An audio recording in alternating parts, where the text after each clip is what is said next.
vamos a continuar con la segunda parte de lo que hablábamos la semana pasada, que era la historia de José o Yusuf. Decíamos nosotros que Yusuf o José, la historia de él, encierra muchos beneficios y muchas lecciones que el ser humano y especialmente el musulmán puede aprovechar. Porque cuando el Señor del universo nos cuenta las historias en sus libros sagrados, estas historias tienen un beneficio para quien las lee. No es el simple hecho de contar las historias por contarlas, sino la situación fundamental es que el creyente saque beneficio de esto. Entienda cómo es un siervo de Dios, un siervo escogido por Dios. ¿Qué es lo que le pasa a este siervo? ¿Y cuáles son las decisiones o cómo debe ser el comportamiento de una persona que quiere alcanzar la complacencia del Señor del universo? Entonces, cuando nosotros leemos una historia, especialmente en el Corán, pero también en la Biblia, tenemos que ir a la parte medular o a la parte interna de esa historia y tratar de reflexionar qué es lo que quiere decirnos esta historia. Entonces, nosotros, para hacer un resumen rápido, por los que no vinieron el miércoles pasado, José era uno de los hijos de Jacob. Era el penúltimo hijo de Jacob. Jacob es el que cambia su nombre después a Israel. Así que los hijos de Israel, o los hijos de Jacob, que son 12, son los padres de las 12 tribus de Israel. Estos 12 hijos de Jacob, que tiene con 4 esposas, son los que fundan después las 12 tribus de Israel o el pueblo de Israel. Resulta que Jacob o Israel era un siervo de Dios, un profeta de Dios, que aparece en la Biblia como tal y también en el Corán. Y resulta que los hermanos de él, o sea, los otros hijos de Jacob, a excepción de Benjamín, que era el menor y que todavía estaba muy niño, tenían envidia de su hermano. Envidia porque este hermano era más querido para su padre que ellos. Pero este amor que Jacob tenía hacia su hijo no era un deseo caprichoso del papá, sino que era porque José era el más piadoso de los hermanos. En la época antigua, el hermano mayor, que es el que ostentaba la primogenitura, generalmente era el más querido por su padre, porque es el que tenía más fuerza, es el que tenía evidentemente más poder, y en estas situaciones tribales donde no había un gobierno establecido, el hijo mayor se volvía importante para la tribu. Pero resulta que Jacob se inclinaba más hacia José. Había una relación importante entre ellos. Entonces, José sueña, uno de los sueños que tiene, es que ve que 11 estrellas, el sol y la luna, se postran ante él. Entonces, José, niño, va a donde su papá y le cuenta el sueño. Y le dice, mira papá, fíjate que vi esto en el sueño. Jacob, que también era un hombre escogido por Dios, sabía la interpretación de los sueños, entendió el significado de este sueño y le dice, no le contés este sueño a tus hermanos. No le contés este sueño a tus hermanos. Porque si le contás, la envidia que sienten ellos hacia ti va a acrecentarse y van a planear algo contra ti. Al final, para resumir, los hermanos quieren matarlo, se lo llevan al campo y al final deciden no matarlo, pero sí lo dejan abandonado en un pozo o en un aljibe. Del pozo es recogido por una caravana, José, que viene de Madián, según la Biblia, y es vendido como esclavo en un par de monedas, en unas cuantas monedas. Es comprado por alguien de poder en Egipto. Según la Biblia, este hombre se llamaba Potifar, que era el jefe de la guardia. Y él sirve a Potifar. Potifar lo trata bien, ve que no es un esclavo propiamente dicho, así que casi lo trata como hijo y le da poder en su casa. Pero resulta que la mujer de Potifar le gusta a José. Así que la mujer de Potifar, que era una mujer atractiva y también que era una mujer que tenía posición, empieza a requerir a José. José se niega y le dice, ¿cómo voy a hacer esto? ¿Cómo voy a traicionar a quien me dio cobijo, a quien me dio su casa, a quien me dio posición? ¿Cómo voy a hacer esto? Pero la mujer lo presiona para que tenga relaciones íntimas con ella, hasta que lo persigue. Yo les decía la semana pasada cuántos hombres en estas tierras serían capaces de negarse a esa invitación. ¿Cuántos hombres, a pesar de que el hombre no está solo en la casa con una mujer atractiva, serían capaces de ser leales y decir no? Pero resulta que José, corriendo de la mujer, no solamente no quiere, sino que huye de ella. Y el Corán viene y hace énfasis, hace énfasis en que no es que la señora le parecía desagradable a José. De hecho, cuando José suplica a Dios, le dice, Dios mío, apartame de esto porque si no voy a caer. O sea, a José no le parecía la señora una mujer que no era atractiva, al contrario. Pero no quiere incurrir en la ira del Señor del universo. Entonces, la mujer viene y cuando él quiere correr, le rasga la túnica por atrás. Y entonces José abre la puerta y cuando va saliendo se encuentran al marido de la mujer, a Potifar. Y entonces, cuando la mujer lo ve, en lugar de entrar en shock, inmediatamente le dice, qué pena merece aquel que ha traicionado a quien le dio posada, a quien le dio apertura, a quien le dio una posición. Como diciendo, este es el que me quiere hacer a mí daño, es el que te quiere traicionar. La Biblia dice que el marido le cree a la mujer. Inmediatamente después José es encarcelado. Pero en el Corán relata que José le dice, no es así, ella está mintiendo, ella me requirió a mí, no yo a ella. Hasta que llegan a una especie de arbitraje y un representante de la familia de ella, para encontrar el culpable, dice, si la túnica está rasgada por la espalda, él dice la verdad.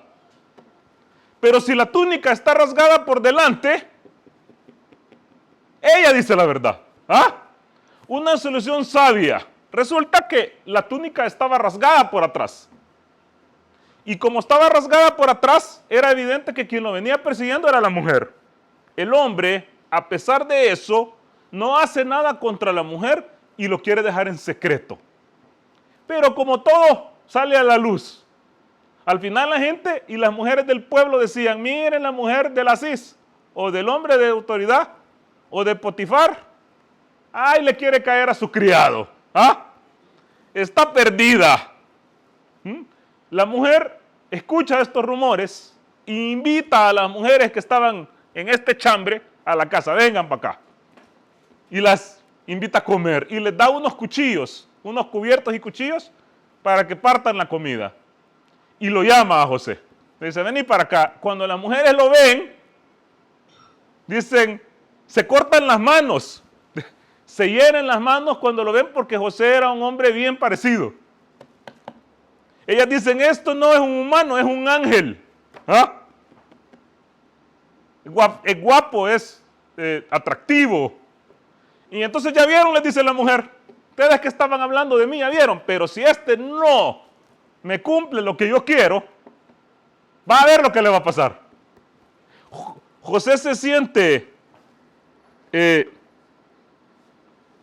mal y dice en sus adentros, miren lo que dice, Señor, antes prefiero la cárcel. Viene él y dice, antes de caer en esto, otro hombre dice, mira, ni modo, ahí me cayeron entre 8, vea. Y yo soy humano y débil y ni modo, sucumbí, pues. Ya intenté correrme, pero, pues sí, me agarraron en vaca, ¿verdad? Pero José viene y dice, prefiero la cárcel. Lo dice en el versículo 33. Prefiero la cárcel a acceder a lo que ellas me piden. Si tú no alejas sus artimañas de mí, temo que sucumbiré y entonces cometería una obscenidad. O sea, José le dice a Dios, Dios mío, prefiero que me metan a la cárcel que cometer esto. Pero si no apartas tú sus artimañas de mí, voy a sucumbir. Su Señor lo escuchó, dice el siguiente versículo. Su Señor lo escuchó y alejó sus artimañas de su camino, pues él es quien escucha las súplicas. Luego, a pesar de las pruebas de su inocencia, optaron por encarcelarlo temporalmente. Ahora, el sueño de José era un sueño que avisaba una excelente posición para José. La preeminencia de él en relación con su familia. Una posición de poder. Los hermanos, el papá y su mamá apostrándose ante él. El sueño era una albricia, una buena noticia para José. Pero lo que pasa inmediatamente después del sueño no son cosas que se inclinan hacia eso, sino que todo lo contrario. Porque él, primero, es traicionado por su propia sangre, por sus hermanos. Es abandonado en un pozo oscuro cuando él estaba en la adolescencia. Además de eso, es vendido como esclavo por un precio vil. Además de eso, es invitado por la mujer de su anfitrión o de su amo a sucumbir a las delicias del placer prohibido. Y a pesar de que él se comporta bien y es un hombre siempre recto, paciente, bueno, estaba en la cárcel. Y esto no pasa en una semana, pasa mucho tiempo. Una persona podría decir, yo que estoy soñando, estos sueños son locos. Sueño que voy a tener una posición buena y lo que me pasa es todo lo contrario. Solo vienen vicisitudes a mi vida, problemas. Mis hermanos me venden como esclavo, me alejan de mi familia, me quieren meter a la cárcel, fui leal y en lugar de que el destino me pague bien, me paga mal porque termino encerrado. Pero el comportamiento de José en el Corán es que siempre es un hombre paciente y un hombre con fe, que sabe que al final el decreto de Alá va a suceder, no importa lo que pase. Y que sabe que estas cosas en realidad lo están forjando, como el fuego forja el acero, y que al final va a pasar lo que Alá decrete. Pero para ser así, se necesita tener una fe fuerte y una entereza que no cualquier ser humano la tiene. De hecho, la mayoría de seres humanos actúan al revés. Por ejemplo, la gente dice, hoy está de moda decir, es que nadie puede cumplir los mandamientos de Dios. Nadie. Somos imperfectos y como somos imperfectos somos pecadores. Así que estos mandamientos de no mentir, no robar, no adulterar, no fornicar, no respetar a los padres, nadie los puede cumplir. Así es que, ni modo, ya la sangre de Cristo nos lavó en la cruz. Ya estuvo, estamos salvos. Sigamos adulterando, sigamos fornicando, porque somos humanos, pues. Los mandamientos de Dios son, claro que fáciles de seguir. ¿Cómo no va a ser fácil no mentir? No robar, no estafar, no matar, no ser injusto. ¿Cómo no? El que se quiere dejar llevar es porque se quiere dejar llevar. Pero no puede decir que los mandamientos son imposibles de cumplir. De hecho, Deuteronomio 30, versículo 10 dice, no digáis que la ley de Dios está lejos, o que estos mandamientos son gravosos, o que están en el cielo donde no los puedes alcanzar, o en la otra orilla del mar donde no puedes llegar. Claro que están cerca de ti y quiero que los cumplas. Los mandamientos son para cumplirlos, no puedo hacerlos, entonces no puedo hacer, me voy a hacer una especie de aceptación donde soy salvo. ¿Y qué pasa? La sociedad está cada vez peor. Más libertinaje, más mentiras, más estafa, más traición. Entre más iglesias, más podrida está la sociedad. Cada esquina pulula de una iglesia. De hecho, yo desde que estaba medio niño hasta ahorita que estoy jovenón, veo más iglesias, más cantos en la noche y peor la sociedad. Peor, porque lo que se predica no es hay que ser recto, sino que lo que se predica es usted no puede ser recto, no puede, aunque quiera no puede, es imposible. Usted lo que tiene que hacer es aceptar un sacrificio gratuito y ser salvo, y ya. Entonces viene la teoría, no, pero es que mire, si usted acepta este sacrificio, usted va a empezar a hacer cosas buenas. ¿Cuál? Porque yo conozco gente, mucha gente, que acepta a Cristo de verdad. O sea, que cree en eso, de verdad, llora y cree en su corazón eso. Y sigue siendo corrupto, chambroso, malandro, libertino, casquivano. Entonces, ni una ni la otra. Pero los libros sagrados nos cuentan cómo tenemos que ser nosotros. O sea, si una mujer se nos ofrece, tenemos que decir que no, pues. Si una persona nos da cobijo, posición, un hogar, un trabajo, tenemos que ser leales. No decirnos que yo no puedo ser leal, porque eso es imposible. Entonces lo normal es que sea desleal. ¿Por qué? Y entonces, ¿para qué mandan los mandamientos Dios? Para decir que son imposibles de cumplir. Entonces José se comporta como se tiene que comportar un siervo. Viene y rechaza y dice, prefiero la cárcel, porque sabe que al final ese acto injusto que hubiera cometido le va a salir increíblemente más caro después, en esta vida y en la otra. Así que José se va a la cárcel y junto a él, dice el Corán en el versículo 36, fueron encarcelados otros dos. Uno de ellos se dirigió a José diciendo, me he visto en sueños exprimiendo uvas para hacer vino. El otro le dijo, yo también me he visto llevando pan sobre la cabeza. Dos de los compañeros de cárcel, del cual picaban los pájaros. Interprétanos su significado. Interprétanos su sentido. Pues te consideramos un hombre virtuoso. Aquí hay cosas importantes en una pequeña aleya que hay que reflexionar. La primera es que los compañeros de la cárcel le dicen a José, interprétanos este sueño. Interprétanos el sueño. Y también le dicen, te consideramos un hombre virtuoso. El Talmud, la explicación talmúdica de esto, porque esto no está completamente en la Biblia, pero la explicación talmúdica del judaísmo en sus tradiciones orales, dicen que los hombres que estaban presos eran el que hacía vino para el rey y el panadero del rey. Entonces, en una fiesta, ¿cómo se llama? Que el rey había dado para sus invitados, le había salido una mosca en el pan del panadero y el vino estaba agrio. Entonces vino el rey enojado y metió a los dos individuos presos.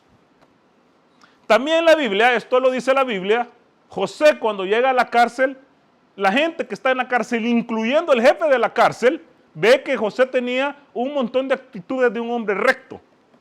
Entonces incluso dice la Biblia que lo pone a cargo de la cárcel. Y José tenía las llaves y José veía las cosas de los presos y era el asistente del jefe de la cárcel. Y toda la gente lo consideraba virtuoso y la gente se dio cuenta que tenía él esta virtud y esta habilidad de interpretar los sueños. Los sueños son una cosa de Dios en una dimensión temporal física, donde el pasado, el presente y el futuro confluyen. Entonces a veces los sueños nos llevan hacia el futuro, ¿ah? A ese futuro que ya está escrito. Y algunas personas tienen la habilidad de interpretar los sueños, pero no cualquiera, no cualquiera. Entonces los hombres vienen y le dicen, te consideramos un virtuoso, posiblemente por todas estas cosas que les estoy diciendo. A ver, danos tu parecer, danos la interpretación de estos relatos. Entonces José viene y les dice, gracias a lo que mi Señor me ha instruido, fíjense lo que hace José. No dice, es que yo soy Walter Mercado, Reloaded. No, dice, gracias a lo que mi Señor me ha instruido, puedo incluso informarnos lo que vais a comer antes de que llegue la comida. Pero sabed ante todo que yo no niego la doctrina de los que no creen en Dios y niegan la existencia de la otra vida. Yo profeso la religión de mis antepasados. O sea, aprovecha esta plática para hablar del monoteísmo. Aprovecha para tirarles un pencazo porque probablemente estos dos hombres eran politeístas. Porque en el Egipto activo la religión común era el politeísmo. Y les dice, yo profeso en el versículo 38 la religión de mis antepasados, Abraham, Isaac y Jacob. No es propio de nosotros atribuir a Dios socios o copartícipes o iguales. Es un gran favor de Dios para con nosotros y consecuentemente para con los humanos. Pero la mayoría de la gente no agradece. Compañeros de cárcel, ¿qué vale más? ¿Adorar a dioses variados o adorar a un solo Dios? A uno y que es invencible. Esos a que ustedes adoran, en vez de Dios, no son más que estatuas que vosotros y vuestros antepasados habéis investido con nombres divinos y cuya adoración Dios nunca ha autorizado. La única determinación que en definitiva cuenta es la de Dios. Él ordenó que no lo adoréis sino Él. Fíjense todo lo que les empieza a decir.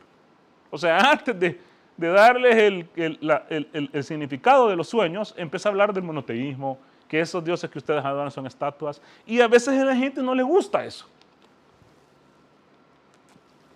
Por ejemplo, hay gente que me dice a mí, mire usted, deje que la gente crea lo que quiera creer y respete, pues. ¿Qué le importa?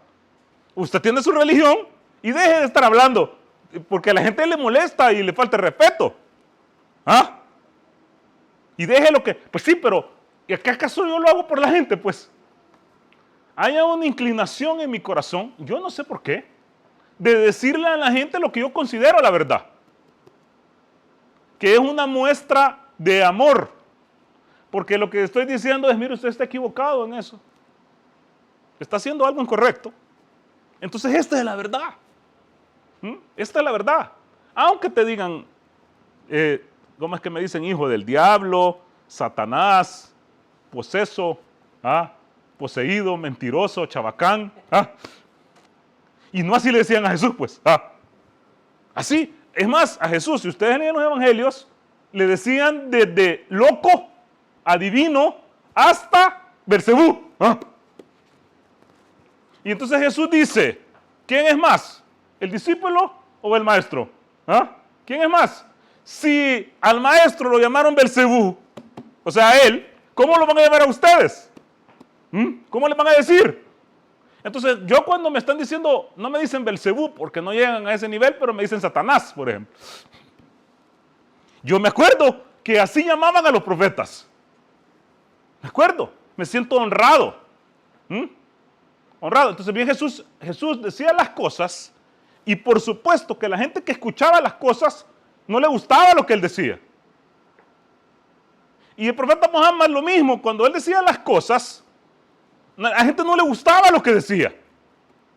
Y cuando Abraham, la pasaba con todos ellos, hablaba las cosas, tampoco le gustaba a la gente lo que él decía. Se sentían ofendidos, y porque estás hablando así de nuestros dioses y de nuestras estatuas y bla, bla, bla. Pero uno tiene el deber de decir. Ahora, si la gente quiere creer, que crea, y si no quiere creer, que no crea, pues. Tampoco con una pistola, pues. No al estilo Conquista de América, que o te convertís o te mato, pues. No puede ser así, pero sí presentar la verdad. José la pasea con él, Yusuf empieza a hablar, miren esas estatuas que ustedes adoran, no está bien, a Dios no ha autorizado eso. ¿Qué es mejor, adorar a un Dios invencible o adorar a un montón de estatuas que ustedes mismos han construido? Compañeros de cárcel, uno de vosotros, el que soñó con el vino, servirá de nuevo la bebida a su señor. Pero el otro será empalado. Será empalado y las aves picotearán de su cabeza. Esta es la interpretación que me solicitaron. Y dice, José dijo a quien tenía la certeza de que quedaría en libertad, porque uno va a vivir y el otro va a morir. El pobre panadero, el rey ya no aguantó la mosca. El otro, el del vino, iba a volver a servir. Entonces José le dijo, menciona mi caso ante tu señor.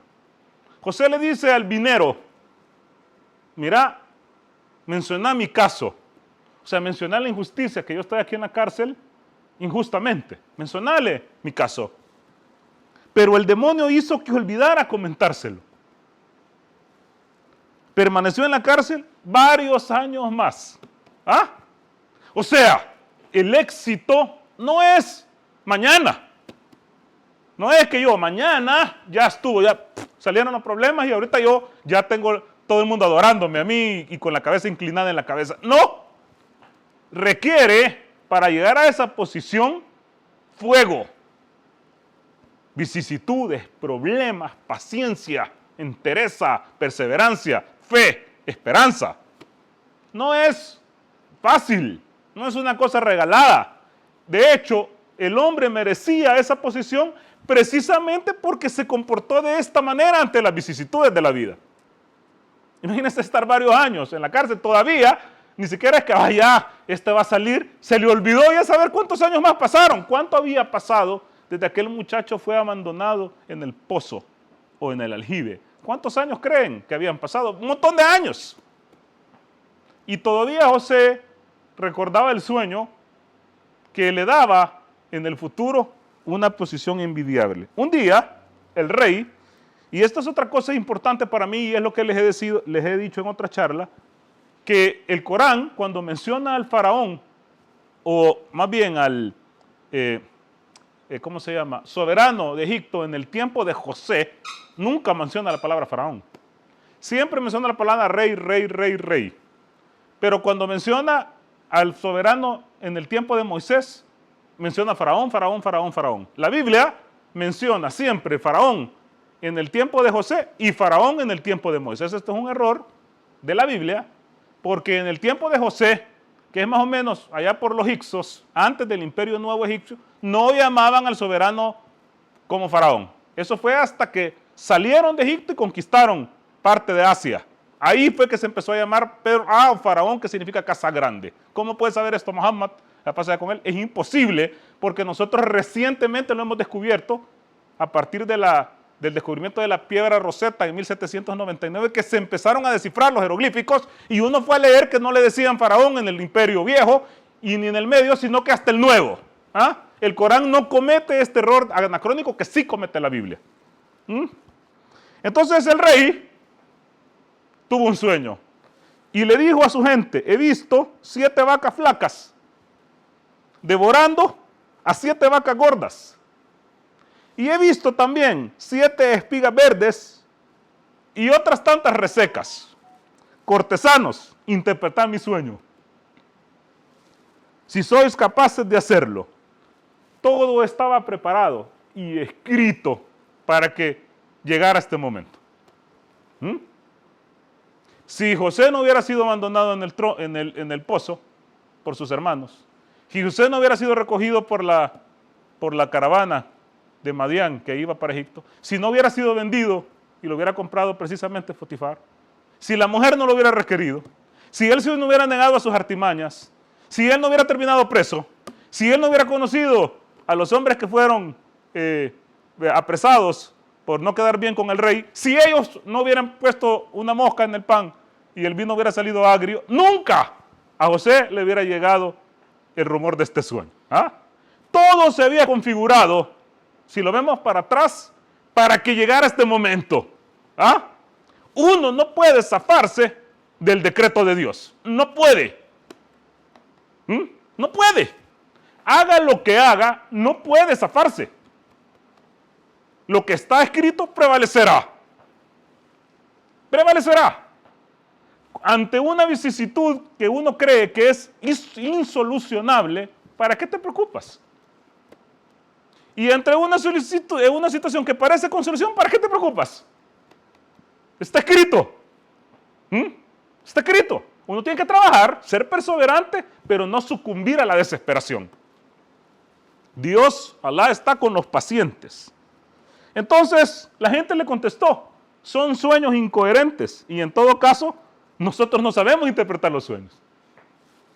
Le respondieron, entonces, el que había obtenido la libertad, o sea, el del vino, se acordó de José. ¿Ah? Y dijo, Eureka. Después de largo tiempo, y dijo, yo os daré a conocer su interpretación si me permitís ir a buscar a quien pueda hacerlo. José, tú que eres hombre veraz, interpreta el sentido de las 7 vacas flacas que devoran a las 7 vacas gordas y el de las espigas verdes y otras tantas resecas. Yo se los transmitiré a ellos, le dice el tipo, y así se enterarán de tus dones. José le respondió, vas a sembrar durante 7 años como de costumbre. Vas a sembrar durante 7 años, pero lo que seguéis, o sea, lo que cosechéis, tenés que dejarlo en sus espigas y almacenarlo, excepto lo poco que necesitáis para comer. Los 7 años siguientes serán de penuria. En ellos consumiréis lo que habéis almacenado anteriormente, excepto lo poco que mantengáis para la nueva siembra. Luego llegará un año fértil, en el cual la población será socorrida y podrá volver a exprimir los frutos.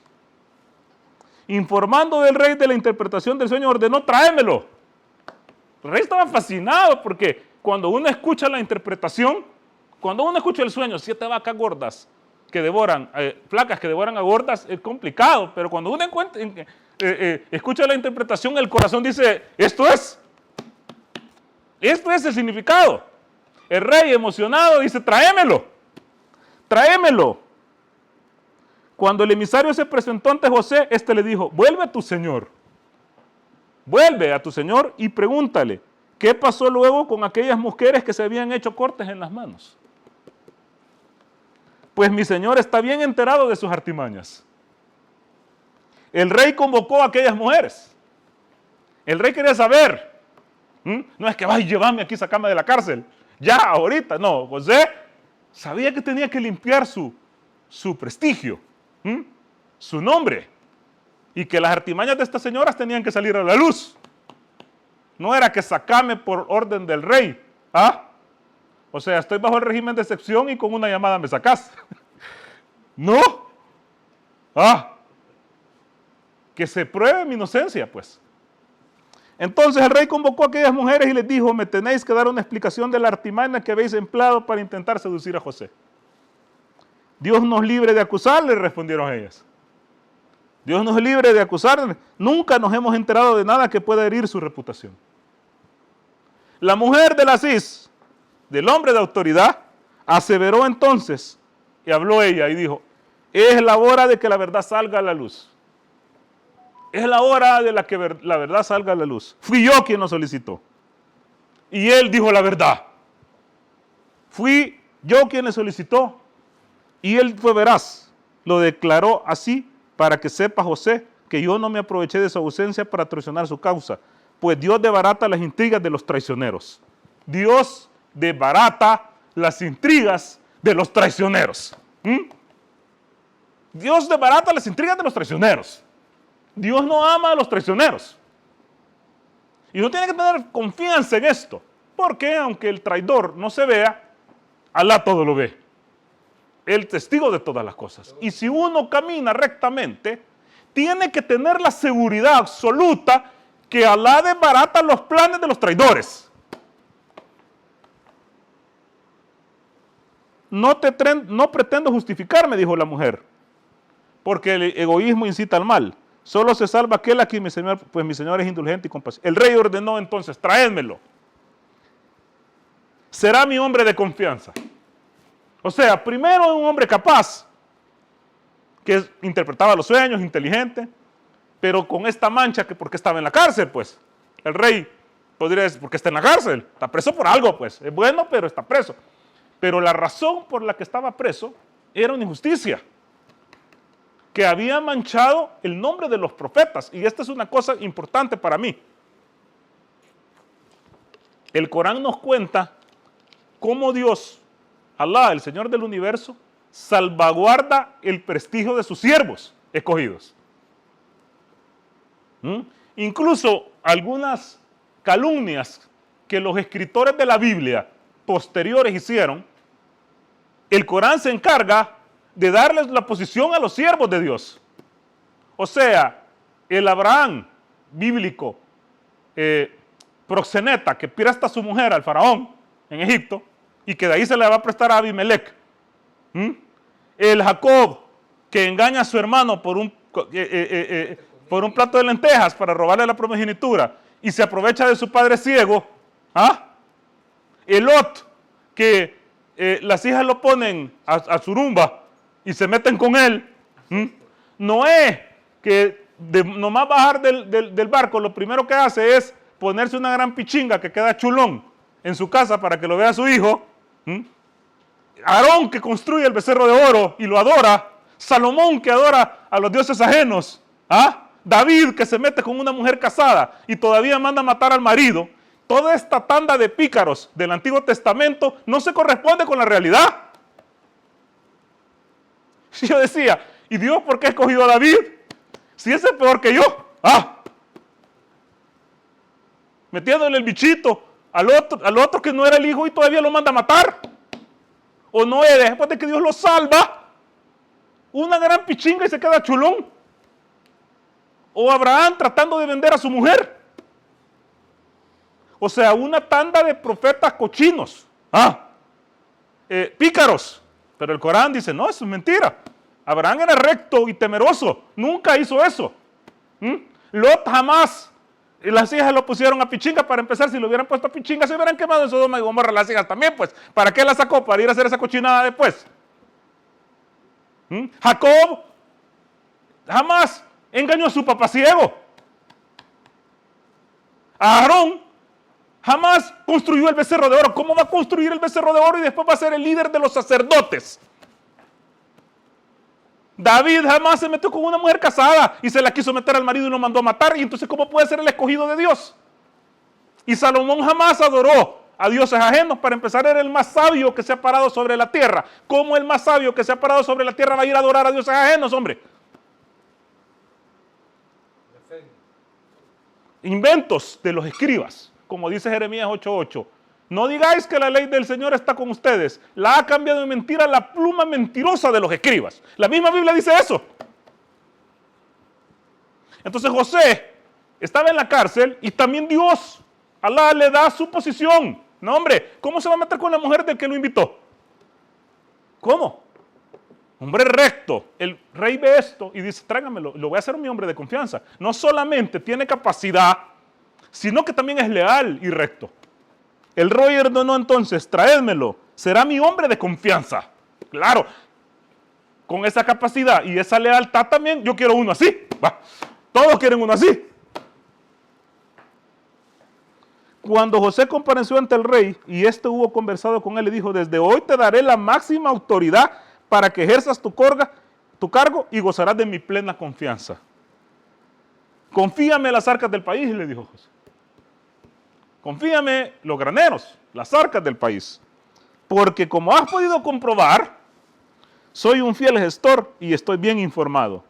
Acerca de la administración, le dijo José, y así fue como entregamos el poder del país a José. Fíjense que quien está hablando aquí es Dios. Alá dice, fíjense cómo él dice, así fue como le entregamos el poder del país a José. Dios es el que entrega el poder. El dueño del poder, de la autoridad, es Alá. y Él la entrega a quien Él quiere. No es el rey. Él es un adminículo. El que entrega el poder es Dios. La riqueza es Dios. La posición es Allah. Siempre es Allah. Allah es el que entrega las cosas. Él decide quién es pobre, quién es rico, quién es feo, quién es guapo. Y así fue como entregamos el poder, de modo que pudo establecerse por doquier en el territorio. Dirigimos a quien queremos y no mermamos la remuneración de los que cumplen de corazón. Y no mermamos la remuneración o la recompensa de los que son cumplidores de corazón. No lo mermamos, no lo bajamos, no se lo quitamos. El que cumple de corazón, 100% va a tener la remuneración, la retribución, la recompensa. Y todo aquí es mérito. Es mérito. No es que alguien ya pagó la deuda. Es que ya otro pagó la deuda en la cruz. Entonces usted ya no se tiene que preocupar. Bueno, entonces yo digo, si alguien ya pagó la deuda, pues entonces yo voy a andar en de pachanga, pues sí. Claro, si otro ya pagó la deuda, ¿por qué la tengo que pagar yo? Que la pagué él, ya la pagó, ya estuvo, pues.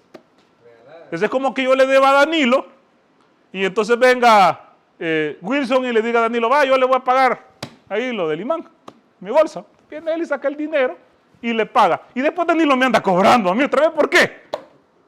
Se le pagó, pues. Si alguien ya pagó en la cruz el precio, entonces no se preocupen. Sigan delinquiendo, sigan desviados, porque alguien ya pagó el precio, pues. Pero no es así. Nadie va a pagar por nadie. Cada quien es responsable de sus actos. Y cada quien va a tener su cuenta. Ni los hijos pagarán por los padres, ni los padres pagarán por los hijos. Y la posición en esta vida y en la otra se corresponde con el mérito. Eso es lo justo. ¿Qué le dice su corazón, pues? Qué chivo que alguien solo porque acepta ya estuvo. Yo quisiera que fuera así, pues. El problema es que no es. El problema es que no es. Sin embargo, el premio de la otra vida, dice el Corán, será muy superior para los que han sido creyentes y buenos cumplidores. O sea, que a pesar de que en esta vida se obtienen réditos de el buen comportamiento, en la otra la retribución es superior. No es nada esto en comparación de la otra, pero todo el mundo está pensando en esta. Viejos con canas, ya pelo blanco, están pensando en esta vida. Tal vez les quedan ¿cuánto? 30 años de vida. Y exagerando, pues. Y están pensando en esta vida como que nunca se van a morir. Y también los jóvenes que en la vuelta de la esquina los pueden balear. Solamente nadie piensa en la otra. ¿Cuántas personas piensan en la otra? Todos dicen que son creyentes. Yo puedo entender un ateo que no cree. Está bien, no creo, no hay otra vida y solo hay una. Yo no entiendo, pero alguien que dice ser creyente, dice yo sí creo que hay otra vida, no entiendo por qué no piensa en la otra vida. No entiendo. Solo piensa en esta, en el trabajo, y aquí no importa a quién le meta zancadilla y a quién me estafe, pero yo quiero pisto. Y una buena posición en esta vida, no importa todo lo demás. No pensar en las consecuencias.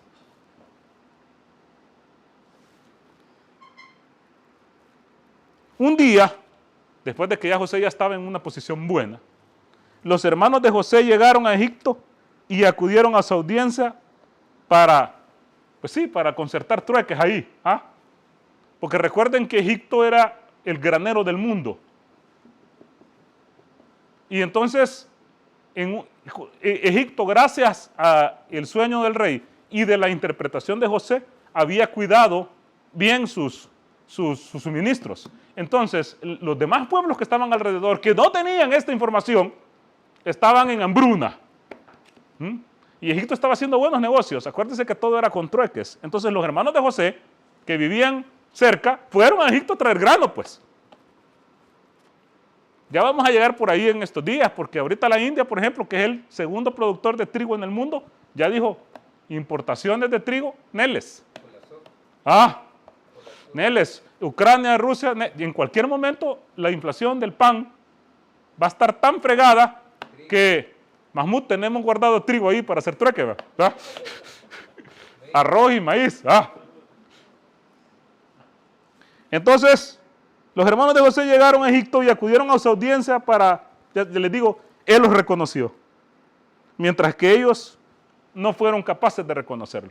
Pues sí, el soberano en otra posición, en otra vestimenta, y los otros eran pastores descalzos del desierto, pues, beduinos. Tras haberles entregado las provisiones, les dijo, la próxima vez traedme a vuestro hermano. ¿Por qué pasa esto? Según la tradición hebrea, era porque los egipcios tenían una ley que el trigo se entregaba por cabeza. O sea, las familias tenían que llegar completas. Y entonces tenían 7 miembros, 7 cargas. La carga era por cabeza. Entonces, Benjamín, ellos empiezan a hablar ahí y le dice, tráeme a tu hermanito, voy a dar otra carga. Una carga más. Entonces, tras haber entregado las provisiones, les dijo, traedme a vuestro hermano. ¿No habéis comprobado que yo satisfago la bebida y que soy el mejor que ofrece hospitalidad? Si no me lo traéis, no habrá más intercambios para vosotros. Hay que cumplir la ley egipcia. Y más os vale que no os acerquéis a mi tierra. Nos esforzamos por convencer a su padre. Lo haremos. Lo mejor que podamos, respondieron. Vamos a tratar de convencer al papá, a Jacob. Mientras tanto, José había indicado a sus asistentes, ocultad el dinero que han intercambiado o el género que han intercambiado en sus fardos para que cuando regresen a casa y lo descubran, tengan más motivos aún para volver aquí. Tan pronto como regresaron a casa, se encontraron con su padre y le dijeron, padre, se nos ha hecho saber que en el futuro no nos concederán más provisiones si Benjamín no nos acompaña en la próxima expedición. Deja pues que nuestro hermano vaya con nosotros para que podamos aprovisionarnos y nosotros lo cuidaremos bien. Después de que habían perdido a José, todavía le están diciendo, dame a Benjamín. ¿Queréis que os los entregue? Les dice Jacob. Como os confié aquella vez a su hermano. Respondió Jacob, la providencia de Dios es más fiable que vuestros cuidados y Él es más clemente de los clementes. Sin embargo, descargando sus alforjas, descubrieron que les había devuelto el género que habían llevado para el trueque. Exclamaron entonces, Padre, ¿qué más podríamos desear? He aquí que nos ha sido devuelta la mercancía que dimos a trueque. Aprovisionemos a nuestra familia, custodiaremos a nuestro hermano y al mismo tiempo volveremos con la carga de un camello más. Pues la carga no incomoda. Jacob le contestó, no lo dejaré partir con vosotros, si no me juráis solemnemente por Alá que me lo devolveréis. Salvo que os lo impida una fuerza mayor. Cuando se comprometieron tal como él quería, añadió, Dios será testigo de este compromiso. Ok, los hermanos regresan, ya se me fue el tiempo, a Egipto, otra vez a hacer el trueque, con Benjamín. ¿De acuerdo? Y cuando llevan a Benjamín, que es el hermano menor, vuelven a hacer el trueque, pero José en sus artimañas, para el plan para vengarse de sus hermanos y para darles una lección al final, esconde la copa del rey en uno de los camellos de los hermanos. En la carga de Benjamín. Entonces al final, cuando dicen, ustedes son unos ladrones, la copa del rey se desapareció. Y ellos dijeron, ¿cómo vamos nosotros? Nosotros no tenemos nada que ver ahí. Dice, vamos a revisar, ¿ok? Y encontraron la copa en el camello de Benjamín. Y dijo José, no, pues, te queda preso aquí, pues. El hermano mayor dijo, yo me quedo aquí también. ¿Cómo voy a regresar donde mi papá? A decir, si le acabo de jurar. ¿Cómo voy a hacer? Así que se queda el hermano mayor y se queda Benjamín preso. Y los otros hermanos regresan a Jacob. Los otros hermanos regresan a Jacob. Alá dice en el Corán, que esto también es importante, que dice, fuimos nosotros quienes inspiramos esta argucia a José para que se cumpliera el designio divino. O sea, es maravilloso que con el siervo, con el creyente, Dios siempre está ahí. ¿Ah? En cada cosa, en cada movimiento, en cada decisión, ¿ah? Dios inspira cosas. Incluso esta argucia de la copa fue de alguna manera inspirada por Dios para que se cumpliera al final el designio divino. Contando todo esto al padre, les dijo, esto no es así. ¿Ah? Jacob había perdido a su hijo José, que lo amaba, y ahora Benjamín. Entonces Jacob viene y le dijo, esto no es así, sino que vuestro egoísmo ha sugerido una nueva artimaña. Me resignaré pacientemente. Miren cómo actúa el Jacob de la Biblia y contra el Jacob del Corán. ¿Ah? El Jacob de la Biblia empieza a echarles una tunda a los hermanos. Se desespera, rasga sus vestiduras. ¿Ah? Empieza a decir que hasta la muerte va a estar en luto.